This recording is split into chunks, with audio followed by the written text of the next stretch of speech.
formally apologize for my behavior. I've sought therapy, and I'm going to take a leave of absence from my company while I face these issues head on. I'm sorry. The movie begins with a woman named Frida, a young woman in her late 20s. ፊልሙ ሲጀምር አንድ ፍሪዳ የምትባል ልጅ እንተዋወቃለን። ስልኳን እየነካካች ስሌተር ስለሚባል ሀብታምና ታዋቂ ሰው ታያለች። በአንድ አወዛጋቢ ምክንያት ብዙ ገንዘብ እንዳጣና ከሱም ስህተት ራሱን እንደማስተካከል እየሞከረ እንደሆነ ኢንተርቪው ሲሰጥ ታያለች። ፍሪዳና ጓደኛዋ ጄስ እንዳስተናጋጅ ነው የሚሰሩት። አንድ ቀን የስሌተር ካምፓኒ የራት ፕሮግራም ያዘጋጃል። እሱም ላይ አስተናጋጁ ነው ይቀጠራሉ። አስተናግደው ከጨረሱ በኋላ ታዳሚ ለመምሰል ልብሳቸውን ይቀይሩና ይገባሉ። ከዛም ሪታ ወደ ውስጥ ስትገባ ያረገችው ጫማ ሂል ስለነበር ትወርቃለች።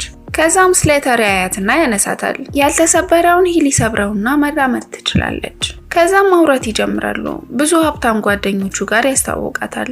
ከዛም አንድ ፓሪ እንዳዘጋጀና የራሷ አይስላንድ ላይ እንደሆነ መምጣት ከፈለገች ይጠይቃታል። በጣም ደስ ብሏት ከጓደኛዋ ጋር ይሄዳሉ። ከዛም አይስላንዱ ላይ ሲደርሱ ሁሉንም ስልካቸውን ትቀበላቸዋለች። ከዛም ሪታና ጓደኛዋ የራሳቸው ክፍል ይሰጣቸዋል። እናም ሪታ ክፍሏ ስትገባ አንድ ሽቶ ታገኛለች። ከዛም ትቀባዋለች። እናም ስትቀባው ሽታውን ትወደዋለች። ከሻወር ስትወጣ አንድ ሰራተኛ ተጠጋትና ቀይ ጥንቸል ብላት ትሄዳለች። ሪታ በጣም ግራ ትጋባለች።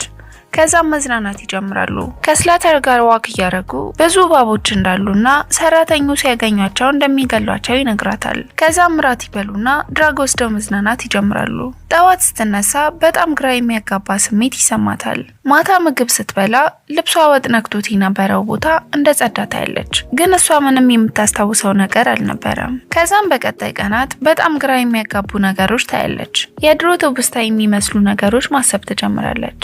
ሰውነቷ ላይ በለዘ ነገር ታያለች። ግን የምታስታውሰው ነገር የለም። የሪታ ጓደኛ ጄስ ልክ ያልሆነ ነገር እንዳለ እሷም ትረዳለች። አንድ ማታ ላይ ጄስ እጇን እባብ ይነድፋታል። ከዛ ስሌተር ሮጦ እባቡን ይገለዋል። ከዛም የተነደፈችውን ያክሙላታል። ጄስ ለሪታ ይህ ቦታ ልክ ያልሆነ ነገር አለው ትላታለች። ከዛም በነጋታው ሰራተኛቸው ለሪታ ከእባብ መርዝ የተሰራ አንድ መጠጥ ትሰጣታለች። ከዛም ትንሽ ጠጣለች። ከዛም ምግብ ለመብላት ሲቀመጡ ጄስ እንደሌለች ሪታ ታያለች። ከዛም አብሯት ሲዝናኑ የነበሩትን ሰዎች ስለ ጄስ ጠይቃቸዋለች። ማናት ጄስ? እዚህ ጄስ የሚባል ሰው አልመጣም ይሏታል። ሊያሳምኗትም ይሞክራሉ። ግን ጄስ የሰጠች